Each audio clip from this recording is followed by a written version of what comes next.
আকাশবাণী কলকাতা স্থানীয় সংবাদ পড়ছি পার্থপ্রতিম মিত্র।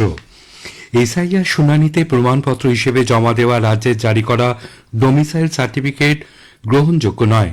ইতিমধ্যে যে সমস্ত ভোটার এই শংসাপত্র জমা দিয়েছেন তাদের ফের শুনানির জন্য ডাকা হতে পারে বলে ইঙ্গিত পাওয়া গেছে।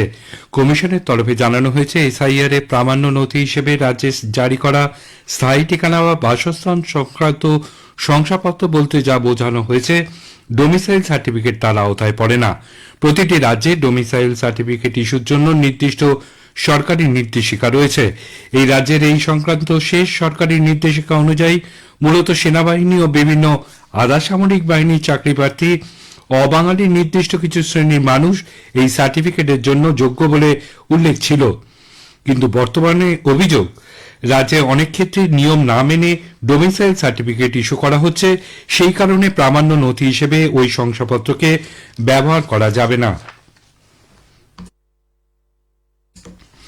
রাজ্যের কোথাও ইচ্ছাকৃতভাবে বুথ লেভেল অফিসারদের মাধ্যমে শুনানির ভুল নোটিশ পাঠানোর ঘটনা ঘটে থাকলে কড়া পদক্ষেপ করা হবে বলে নির্বাচন কমিশন স্পষ্ট ইঙ্গিত দিয়েছে।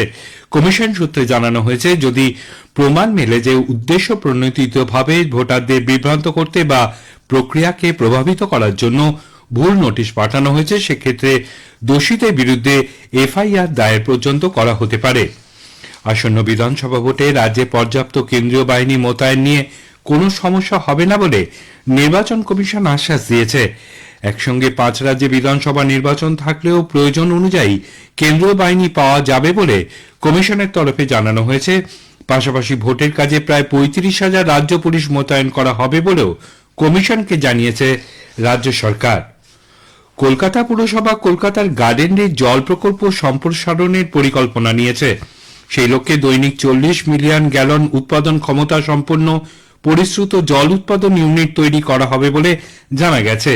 শহরের নতুন নতুন আবাসন তৈরি ও ফ্ল্যাট বাড়ি নির্মাণের ফলে জলের চাহিদা বাড়ার সম্ভাবনার প্রেক্ষিতে এই পরিকল্পনা নেওয়া হয়েছে বলে মেয়র ফিরহাদ হাকিম জানিয়েছেন।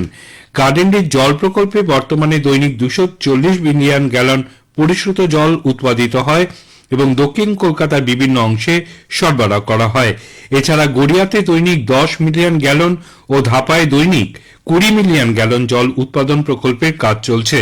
এইসব প্রকল্পের কাজ শেষ হলে শহরে জল সরবরাহের পরিমাণ আরও বৃদ্ধি পাবে বলে পুরসভা সূত্রে জানা গেছে। কলকাতার আউটরাম ঘাটে আজ বিকেলে সাগর মেলার আনুষ্ঠানিক উদ্বোধন করবেন মুখ্যমন্ত্রী মমতা ব্যানার্জি। সুষ্ঠুভাবে মেলা সম্পাদন করতে প্রস্তুত জেলা প্রশাসন।